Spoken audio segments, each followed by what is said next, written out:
The attorney interview is one of the few moments in a lateral process where you have genuine leverage. The firm is evaluating you, but you're also evaluating them. And the quality of the questions you ask, the thoughtfulness of what you choose to explore, the precision of how you ask it tells the firm something important about you as a professional. Good questions signal preparation, seriousness, and strategic thinking. Bad questions signal the opposite. And I tell people all the time, if you want to be treated like everybody else, ask the same questions everybody else does. You separate yourself by the types of questions that you ask. I'm Andrew Wilcox, legal recruiter since 2003. Today, I want to walk you through the best questions to ask in a lateral interview. The ones that reveal what you actually need to know, the ones that demonstrate your value, and the ones that position you as someone the firm would be fortunate to have. So let's talk about the framework here.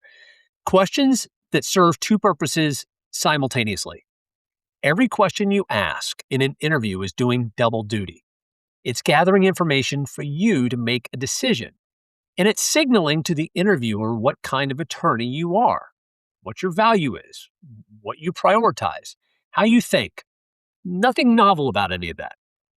The best questions, though, do both really well. They extract genuine insight about the firm, and then they position you as someone who asks the kind of questions a sophisticated, successful attorney would ask.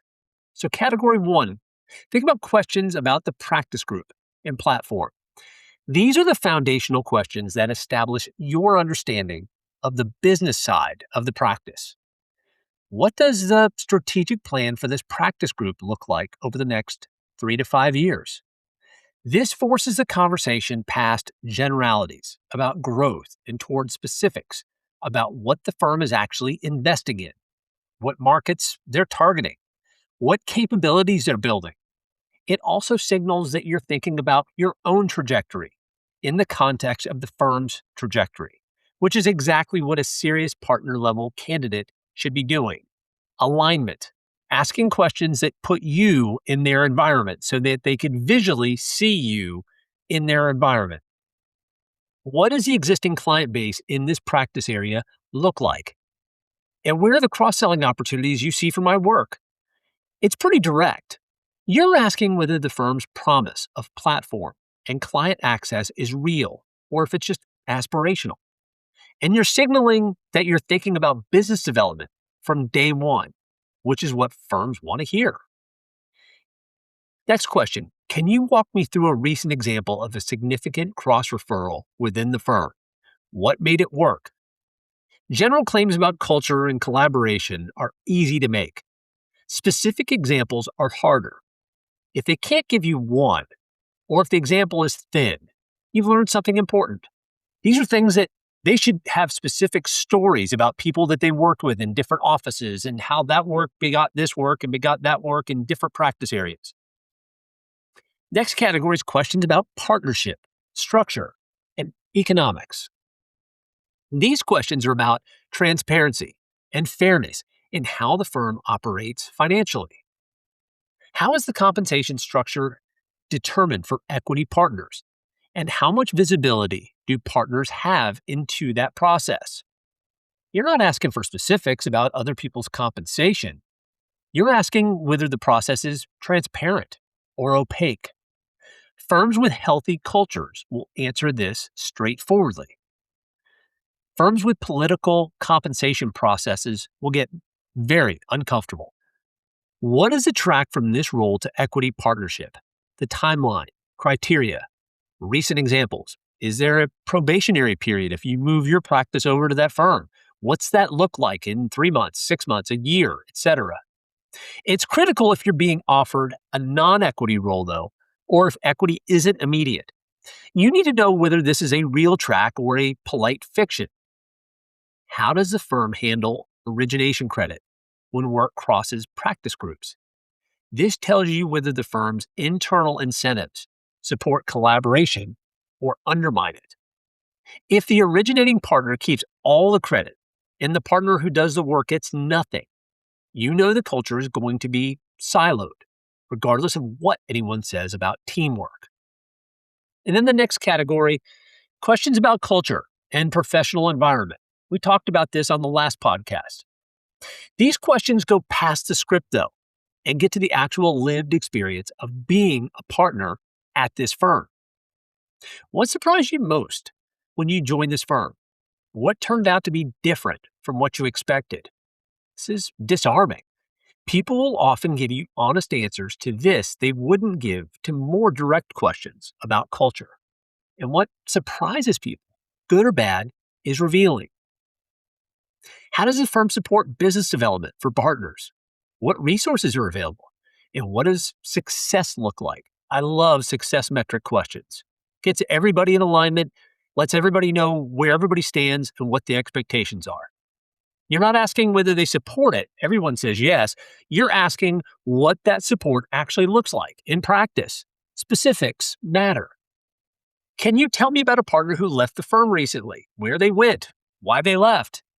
This question takes confidence to ask, but it's also one of the more revealing ones.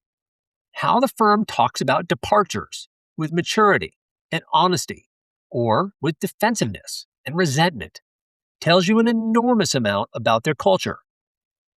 And then category 4, questions about your specific role and fit. These are the questions that show you've thought seriously about what success would look like for you at this specific firm. What would success in this role look like in the first year? How would we both know this is working? This forces a concrete conversation about expectations, and it shows that you're thinking about outcomes, not just joining. Are there any concerns about my candidacy that I can address? It's a closing question, and it's a strong one. It shows confidence. It invites honest feedback, and it gives you a chance to address any reservations before they become decision factors. If you're somebody that's moved several times over your career, I love this one because that question is somewhere in their mind. Address it before it becomes an issue and get it off the table. What's the timeline for this decision and what are the next steps? Always end with logistics. It shows you're serious and organized. It gives you the information you need to manage the process. Also, when you leave, they're going to get 10 emails and phone calls, and you're going to get 10 emails and phone calls. And then before you know it, we don't know who owned the next item and everything else. You want to make sure you get that on the books and maintain that momentum. So, what not to ask? The questions that hurt you. There are questions that, however reasonable they might seem, signal the wrong things in an interview context. Don't ask about vacation policy, work from home arrangements, or lifestyle balance in the early interviews. Not because those things don't matter, they do, but because leading with them signals your priorities are more about lifestyle than about building a practice. Are you listening, associates? Ask those questions later when you have an offer and are negotiating specifics. Don't ask questions you could have answered through basic research about the firm. What practice areas does the firm have? Makes you look unprepared. This isn't 1980. You have the Google, you have research. You should go in there with all of this stuff. Don't ask about negative press or publicized departures in a confrontational way. If you want to address those issues, and sometimes it's legitimate, frame them carefully. I saw that X left the firm last year. Can you give me some context around what happened there? Neutral framing gets you more honest answers, not just gossip. And then a final note on asking good questions. The quality of your questions is one of the few things in an interview that is entirely within your control. You can't control whether you have instant chemistry with the interviewer. You can't control whether the timing of your candidacy happens to be perfect. But you can control whether you showed up prepared with thoughtful, substantive questions that show you've done the work. Do the work. Ask the questions that matter and listen carefully to the answers. Because what they tell you and what they don't is the information that you need. I'm Andrew Wilcox. This is the Lateral Brief. If you'd like to have a confidential discussion with me about your practice or your career goals, please email me at andrew@wilcox-legal.com. As always, grateful, Andrew Wilcox.